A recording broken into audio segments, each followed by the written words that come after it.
2 came out a mere year after Scream. They jumped right on the bandwagon to get the sequel rolling because of how well the first Scream did, so naturally, they just had to get it out. Now, the other trope that gets turned on its head with horror movies gets turned on its head right out of the gate with the fact that Wes Craven actually returns to direct this movie. Normally, you got horror movies, and then, the first one's directed by, the director that directs the first one, and then any subsequent movie after that's usually a different director and writers. Not this time around. Wes Craven's back to do the sequel, and he would stay and remain directing all the sequels up until his unfortunate passing.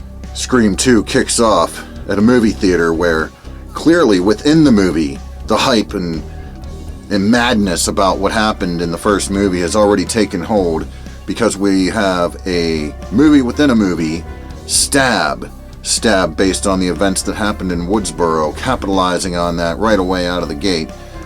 So we're at a movie theater, so Omar Epps and Jada Pinkett are a couple, and they're going to the movie to see the movie that night.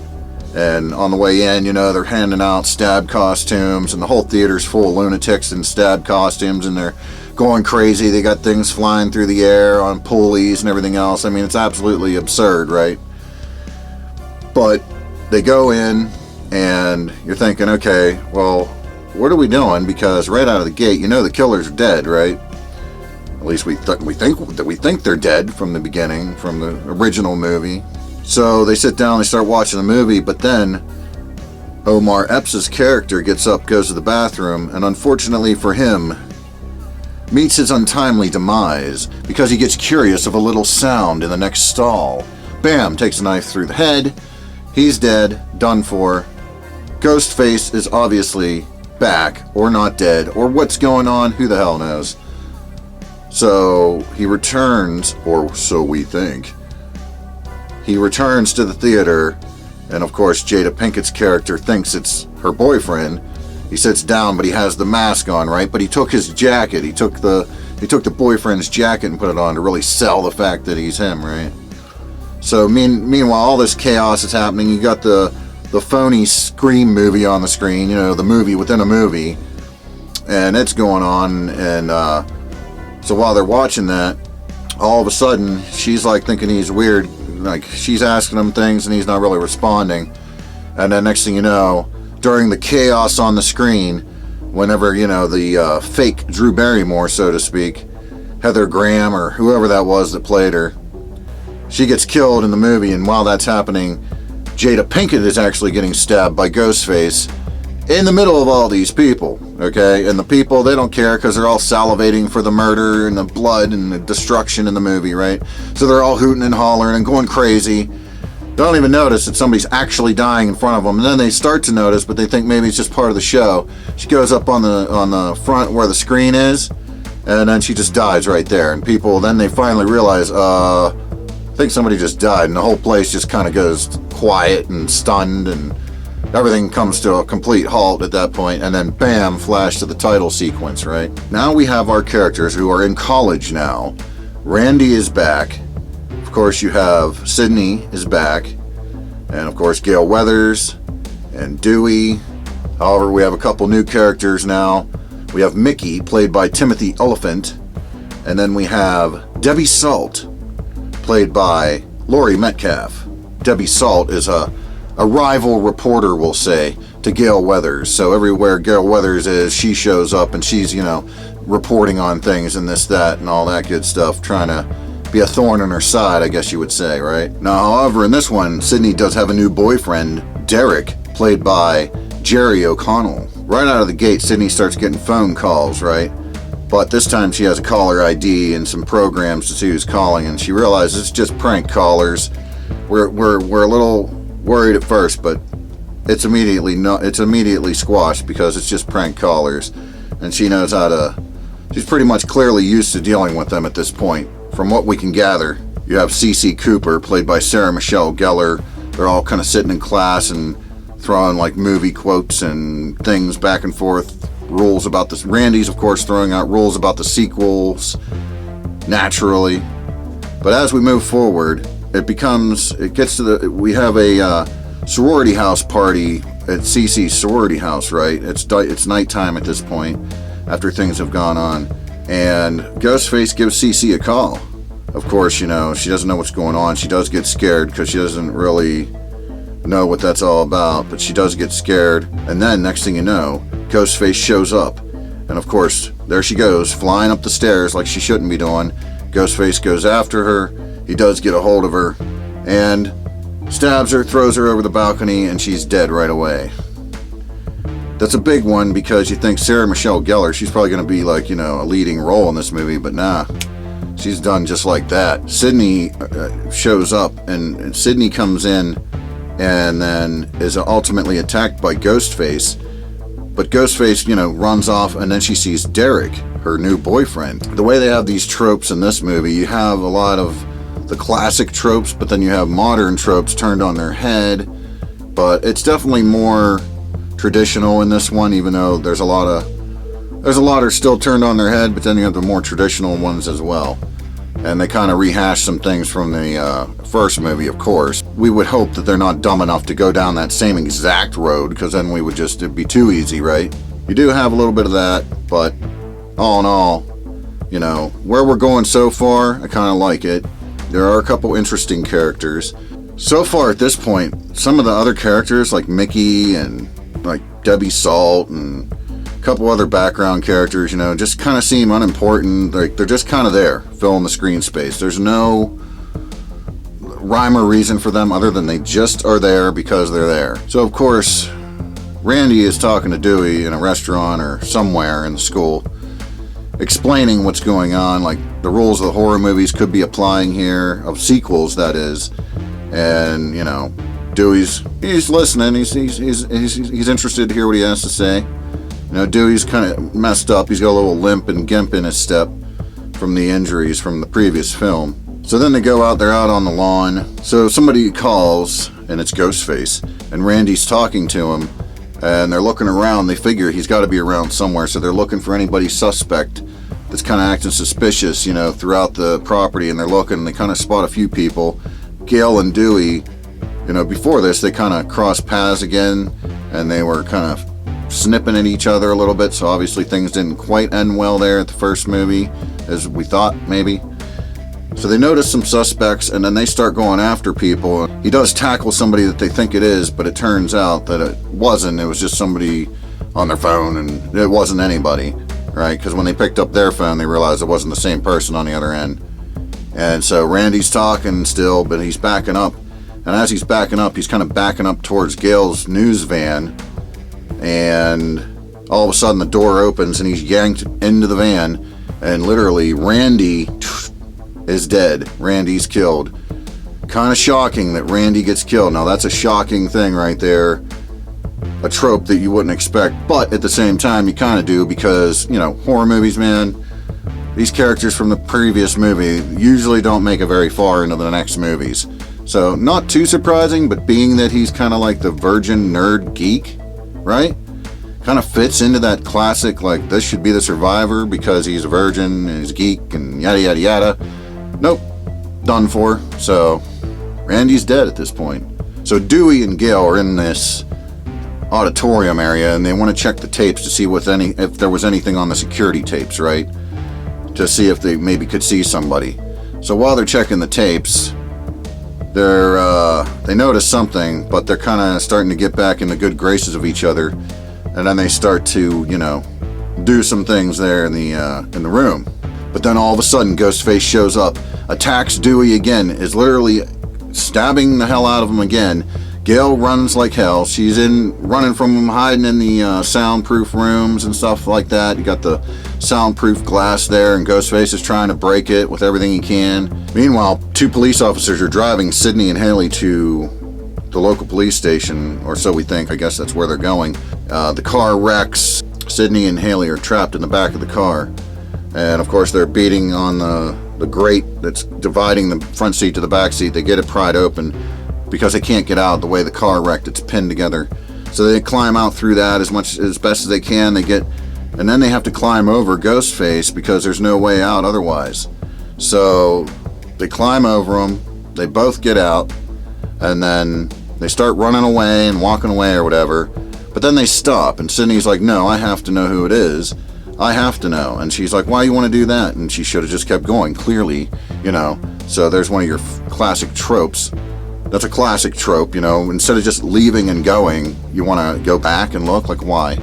So they go back, she goes back, just Sidney does, and she goes over and realizes that he is gone. And she turns around, and there it is, Haley getting killed by Ghostface in the middle of the street. So Derek got taken by his frat house buddies, got taken into the theater, and they hung up on like the cross thing where the theater is, because Sidney had it's where Sidney had a theater show, and she was trying to, overcome things that are bothering her, but through the show she kept seeing Ghostface appearing. They kind of make it seem like we don't know if that's actually Ghostface or if it's just in her mind. I think it actually was, and they're like dancing around trying to do the show, but she just couldn't do it. She freaked out too much. And so it was where that was taking place. There was a big cross, right? So the frat house guys stick Derek on that cross and they leave him there. So Sidney, when she comes back after running away from what just happened, she finds Derek on that cross. And she's like, oh no, but then she's thinking, well, maybe he is the killer, right? Meanwhile, Cotton Weary's been all through the scenes and, kind of tormenting Sidney for an interview, and she obviously doesn't want to do it. So, of course, Cotton Weary's been acting very suspicious this whole time, and she got a computer message saying, while Sidney was in the computer room, she got a little message saying that he was in there or watching her, and then Cotton Weary shows up around the corner. So Cotton Weary's been all kind of through everything, being a bit of a menace, right? Almost too much, to the point where, okay, it can't be because it's too obvious, right? So Sidney decides to try to untie Derek, but as she's doing this, Ghostface shows up, and he's literally talking through the mask. Some people say he's never done such a thing, but he has right now in this movie, Scream 2. He's talking through the mask, because as he pulls off the mask, it is revealed that it's Mickey. Yeah, Mickey. What? Mickey? Really? Like, the dude that didn't matter at all throughout this whole movie. There's like no point, no rhyme, no reason to this guy, and it's him. That's a real, man, how like lame is that? It's like super lame, right? You reveal that it's Mickey. This dude had nothing to do with anything throughout this whole movie other than showing up in scenes and just kind of being in the background and be like, yeah, I'm here. Like, really? Like, there was no, I don't know. It's such like a huge letdown. You see that it's Mickey, right? But anyway, he takes the voice box out of the mask. That's how he was talking through the mask. Of course, he's sitting here making Sidney think that Derek is his partner. And he's saying, talking to him like he's his partner. And Sidney's looking at him, and Derek's like, no. And she doesn't know what to do. And she's kind of freaking out. But Mickey ends up killing Derek. And then she realizes, obviously, that he wasn't the partner. So then Mickey explains that he's obsessed with movies, and he's going to blame the movies as his motive. Okay, so he's going to actually kill Sidney, but he's going to let himself be turned in and blame the movies and get off scot-free. That's the idea, that he's going to be put in the nut house instead of jail and some kind of crazy mess like that, right? But then all of a sudden, Debbie Salt shows up. Why? Because it's not Debbie Salt. It's Mrs. Loomis, Billy's mother. So people are going to say, well, wait a minute. How did we not know this? And if you think about it and you think back through the movie, Sidney never actually was face to face with Debbie Salt until this moment. Sidney would know what Mrs. Loomis looks like, and of course she had like a makeover and whatnot, but Sidney would know what Mrs. Loomis looks like, whereas everybody else in the scene throughout the movie would not have known really what Mrs. Loomis looks like, okay? This is the only moment where Sidney comes face to face with her, and immediately she recognizes her, said, Mrs. Loomis? She explains how she had a little makeover and whatnot, and of course Mrs. Loomis explains like why this is happening, and because you killed my Billy, I'm going to kill you, basically. And then Mickey's sitting here chirping about the movie thing, and she's like, oh yeah, and then she just kills Mickey. Mrs. Loomis kills Mickey just like that. She's like, huh, poor kitty actually thought that movie excuse was gonna work. So they're fighting, and of course Mrs. Loomis is attacking her with a knife. They're fighting all through the theater. So when Mrs. Loomis shot Mickey, as he was falling, he shot Gail. So Gail got shot as she fell off the stage. And so, of course, Sidney and Mrs. Loomis are fighting all through the place. And she got knocked the gun out of her hand or something happened there, right? And she's got the knife, though, Mrs. Loomis does. And she's slashing like a complete maniac trying to get her. And then Cotton Weary shows up out of nowhere. And Cotton Weary's got the gun. And Cotton Weary's saying, I'll save you if you give me that interview with Diane Sawyer. Being a real slime ball, but clearly not the killer, but being a real piece of shit anyway. So she decides to agree to it. And then, of course, he shoots Mrs. Loomis. And then that's pretty much it. Gail's still alive. She's trying to climb up. Sidney helps her up. Gail comes up. Cotton Weary's like, oh my God, that was intense. Or whatever, he's clearly an idiot. All right. But, she says, give me the gun, Cotton. He's like, okay, yeah. So she takes the gun, and she's like, they were like saying about the whole one last scare again. But this time, she shoots Mrs. Loomis in the head, and nobody comes back. But Mickey behind them jumps up, raw. And then so she turns around and shoots the ever-living shit out of him. And so that ends him right there, right? And then, of course, the police arrive the next morning. We find out that Dewey has survived once again. And this time, Gail is very, emotional about this. She goes with him. They get in the ambulance. They leave together. And then we see Sidney walking out onto the lawn. And that is the end of the movie. So there you have it. That's Scream 2. And,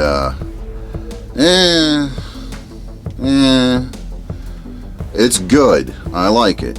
But it's definitely not the first movie by any stretch of the imagination. It's not even, I don't know. It's just not at the same level.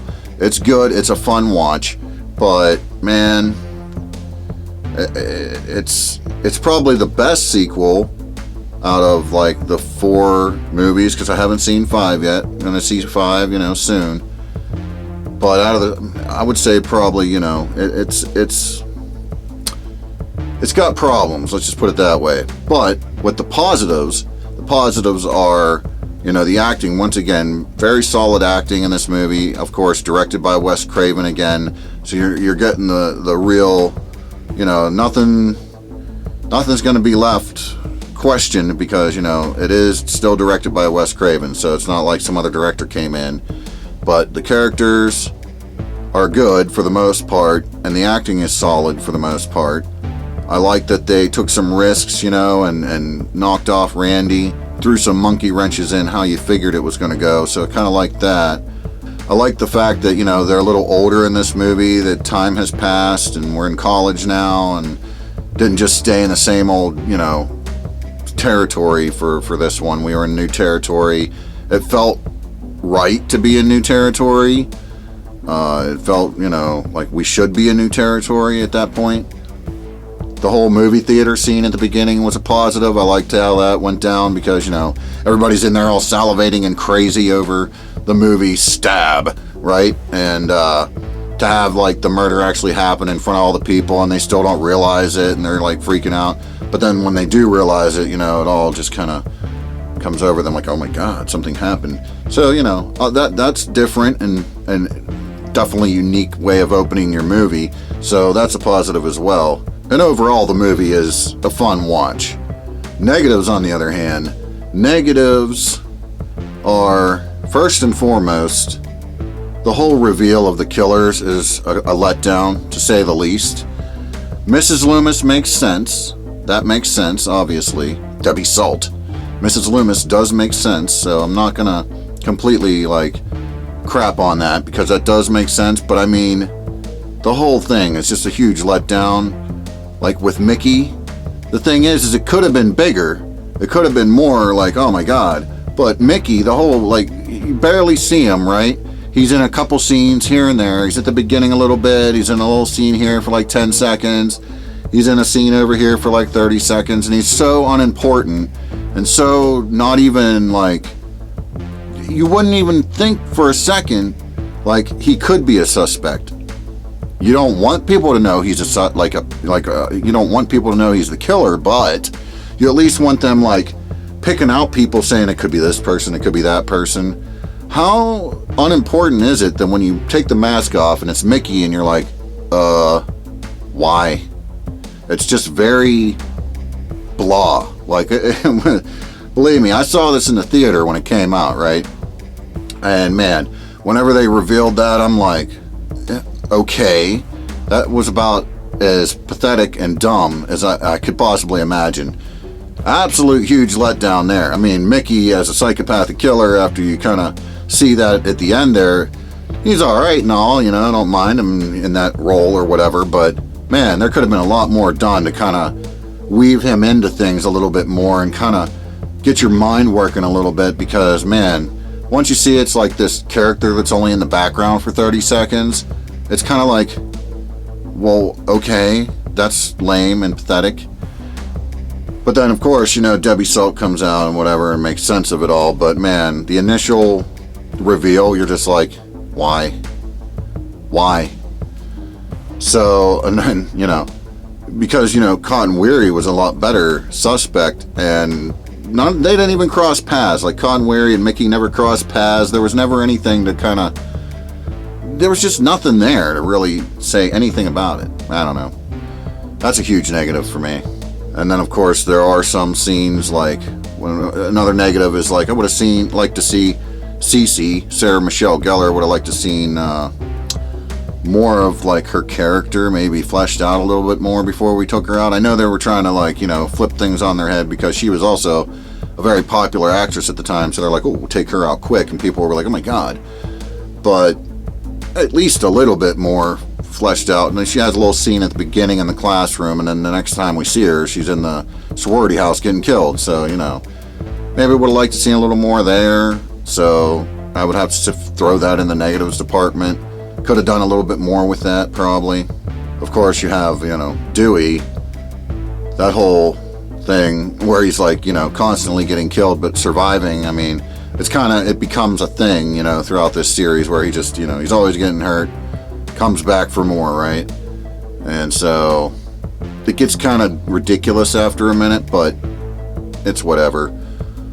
But yeah, so with that said, it is still a decent sequel. It's not the first movie by any stretch of the imagination. I do still like it, but yeah, I'm gonna have to give it the old 3 out of 5 knives. 3 out of 5 knives. Still really like this movie. The reveal of the killers, at least the first killer, is a complete and total letdown by all stretches of the imagination. The whole build-up just deflates immediately as soon as you see who it is. You're like, wow, okay, that's really pathetic. But then once we get Mrs. Loomis coming out, you know, and explaining what's going on, you're like, oh, damn. So it's not too bad there, but that initial reveal is completely deflating, man. Took me right out of the movie when I saw this in the theaters. So, yeah, 3 out of 5 knives, that's Scream 2. Coming up will be Scream 3, which I can tell you right now, I'm going to give you a spoiler on this one. Garbage. And I'm going to tell you why in the next review. So, yeah, with that said, I will catch you all down the road.